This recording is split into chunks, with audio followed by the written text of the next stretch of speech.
what you know less about, because you're always inclusive of me, but what I haven't included you in is my own entrepreneurial journey, which began almost a year and a half ago. In September 2018, we set up a think tank.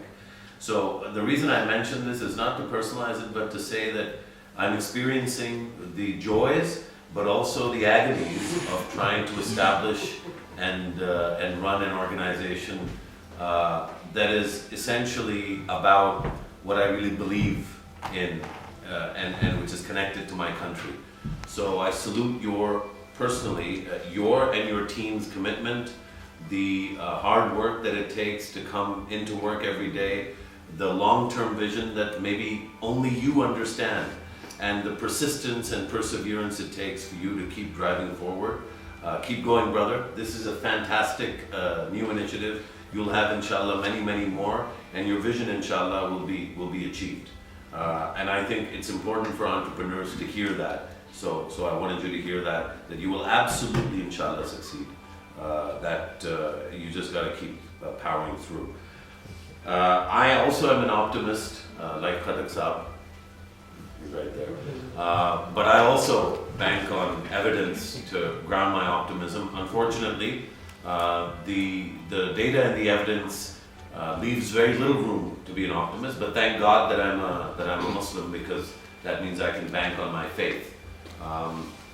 Because there's very little evidence to ground the optimism. So I just wanted to share a few statistics to understand the country that we're in and the importance of the venture that you've embarked on, not just Republic College, but this specific venture. So starting with the big picture, you already know there's many millions, and the number is roughly 22 million children that are out of school. That is a good starting point because it helps us understand the problem, but then you have to dig deeper. So the reason you have so many kids out of school is because of a particular skewing of the supply chain of schooling. 80% of all government schools in Pakistan are primary schools. About 15% to 17% are middle schools, and the remaining 3 to 7% are higher secondary schools. So your net pipeline is actually congested, ना? क्योंकि इतनी बड़ी pipeline है primary स्कूलों की, उसके बाद वो स्कूल बिल्डिंग और डेस्कें हैं ही नहीं. तो इसलिए ये जो 22 मिलियन का फिगर है, ये 25 मिलियन का जो आपने शुरू में सुना होगा पहले, वो इसलिए क्योंकि वो अचानक पाइपलाइन खत्म हो जाती है. So the highest proportion of out of school children are the ones that, as you move up the food chain, as you move to higher secondary, and it's no surprise then that by the time people come to the job market, the people enter adulthood, there's a massive crisis. But we also have statistics on the skills crisis in the country.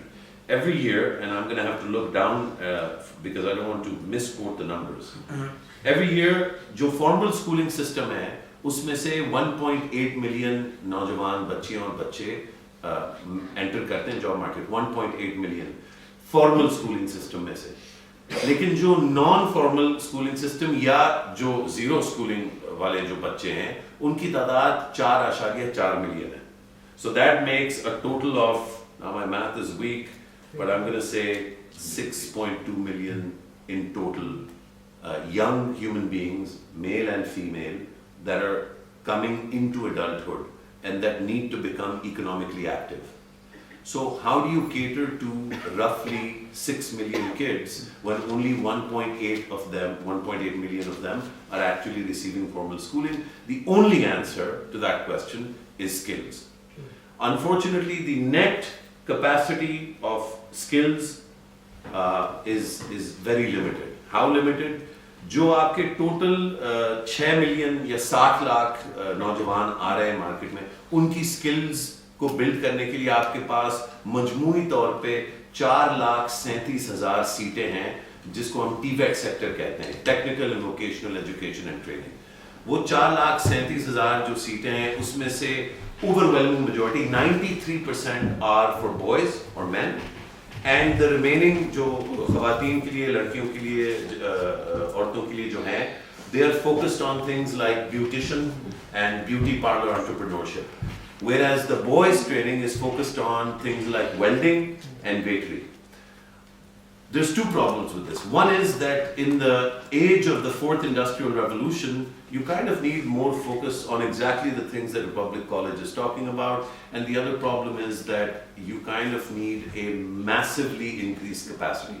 The only place that increased capacity will come from is from successful demonstrated evidence in the private sector. So not to drag this out much further, but my optimism today didn't start when I started, but has started now, knowing that Hamad and the Republic College team have embarked on this journey. I thank you as a Pakistani for this initiative. I wish you all the best, and I offer whatever support I can to ensure that you're successful in this. There'll be lots of bumps along the road, but inshallah the end destination is guaranteed by our qaid and by our faith in this country and its future, inshallah. Thank you.